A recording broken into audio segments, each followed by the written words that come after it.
You did everything right.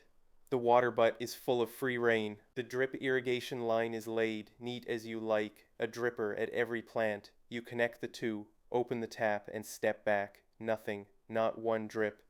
Yet when you fill a watering can from that same water butt, water comes out fine. So the water is there, it just will not drip. I am Michal. Today, why gravity lets you down and ways round it.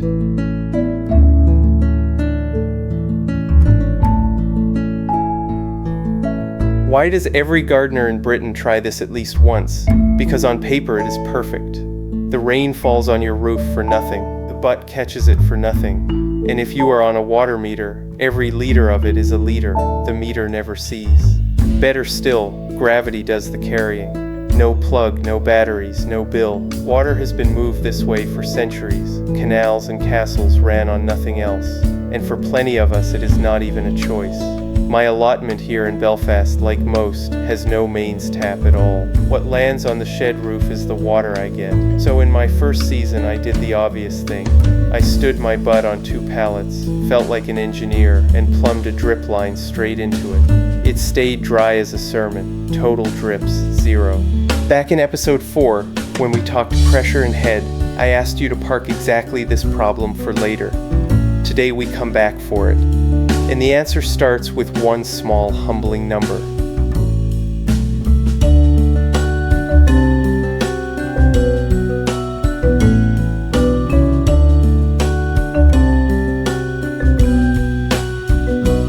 So let us weigh gravity properly. If you saw episode 4, you know the rule already. Pressure is just height. Every 10 meters of water standing above the outlet gives you about 1 bar of push. 10 meters, 1 bar. That is the whole sum. Now look at your water butt. It sits on a little stand, maybe knee-high, maybe waist-high on a good day. Call it 1 meter, and that is being generous. 1 meter of height is 1/10 of a bar, 0.1. Hold that number up against the rest of your kit. The mains tap at your house pushes somewhere between 1 and 6 bar, and a standard drip system, the ordinary kits from any garden center, is designed to run at 1 to 2 bar. That is what the drippers expect. That is what the fittings expect. So your butt is giving the line between 1/10 and 1/20 of the push it was built for. Not a little short, 10 to 20 times short. If you wanted to close that gap with gravity alone, you would have to lift the butt 10 or 20 meters into the air. That is a full 3-story house, with your butt sat on the chimney. On my day job, I drive a double-decker bus. Pushing a drip line with 1/10 of a bar is like me leaning on the front of that bus to push it down the road, which is to say, not at all.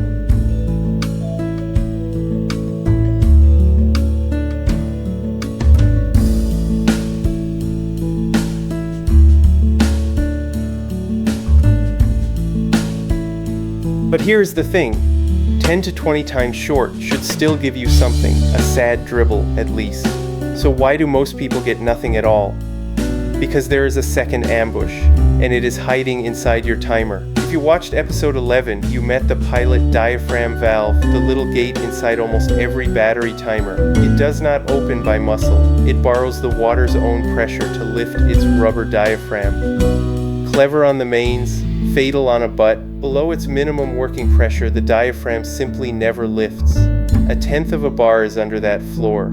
So the timer clicks, the app says watering, the electronics do everything right, and the gate stays shut. That is why you get 0 instead of weak. The door was never opened. Want proof? Here is a 30-second test. Take the timer off and open the butt tap with nothing attached.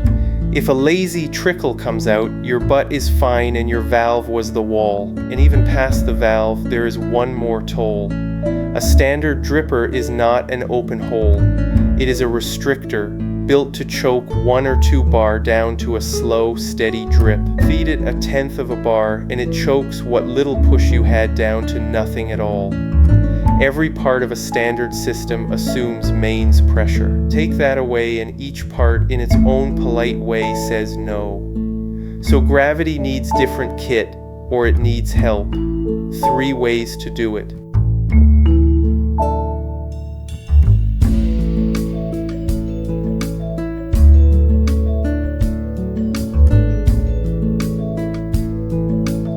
1. Stop fighting gravity and buy the kit that was built for it. It exists, and the magic words on the box are gravity fed. A gravity fed kit swaps everything we just blamed. The timer, if there is one, uses a valve that opens by muscle, no water pressure required. And the drippers are nearly open gates rather than restrictors, so a tenth of a bar is enough to move water. 4 rules make these kits work. First, height is your only fuel, so use it. Every extra meter under the butt is another tenth of a bar. A sturdy stand at a meter is the sensible minimum. Second, keep the run short and keep it flat. On a tenth of a bar, every bend, every meter of pipe, every little climb is a tax you cannot afford. Third, keep the job small. A gravity kit will keep a dozen pots or a couple of grow bags alive. It will never run a long border, and no honest box will claim it can. Fourth, fit the little filter that comes in the pack. Butt water carries roof grit, and a gravity dripper has no push spare for clearing a blockage. Do all 4 and Route 1 is quietly brilliant. Free water, no electrics, nothing to charge.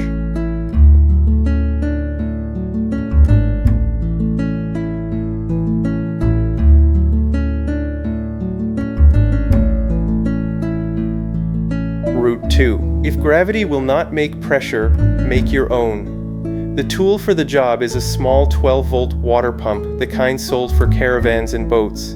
It sits between the butt and the line, and instead of a tenth of a bar of polite leaning, your drip line is fed at proper working pressure. The pump needs power, and most allotments have none. That is where the leisure battery comes in, the big slow battery from the caravan world. Charge it at home, carry it down, and it will run a small pump's short daily bursts for a long time between charges. This is not theory. There is a lovely write-up on the allotment forum from a grower who went away for 9 days in the middle of the season. Their greenhouse ran on a 12-volt pump, a 70 amp-hour leisure battery, and 140 liters of stored water on a timer. 9 days, no human in sight. They came home to healthy chilies, not wilted survivors. Healthy. The one discipline Route 2 demands is a rehearsal. Set the whole rig up and let it run a normal weekend while you are still around to watch it.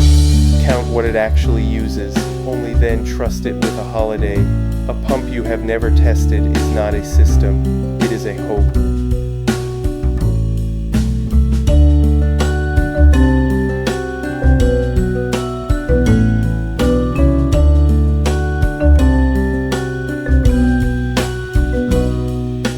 Route 3. Let the sunshine do the pumping. A solar watering kit is a small pump wired to its own little solar panel, usually with a battery in between. The panel charges through the day, the pump runs the drip line on a schedule, and there is a genuinely elegant idea buried in the design. The sunnier the week, the more charge the panel gathers, and the thirstier your plants happen to be. The system waters hardest in exactly the weather that demands it. No mains, no plug, no carrying batteries down the lane. On paper, Route 3 is the prettiest of the lot. Now the honest bit. I went digging through the allotment forums for a verdict on these kits, and the striking thing is that there is not one. The same question comes up every spring. Which solar kit actually works? And the thread fills with maybes. Some growers run them for years and swear by them. Others say theirs never earned its keep. Nobody is willing to call a winner, and I will not pretend to from here. From the data I have, the fair summary is this. Route 3 is real, it is tidy, and it is the least proven of the 3. If you try it, apply the same rule as Route 2. Rehearse it for a fortnight before you trust it with anything you love. So, 3 routes. Which one is yours?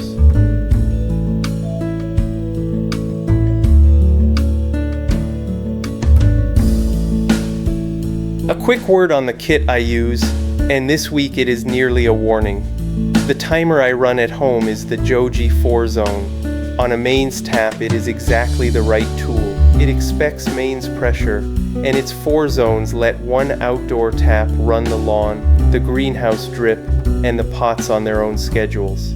But screwed onto an unpumped water butt, it is simply the wrong tool for every reason in this episode. So if your only water source is a butt with no pump, do not buy my timer. Buy a gravity kit or a 12-volt pump first. If you have mains at home and a butt at the plot, then like me, you will end up with both.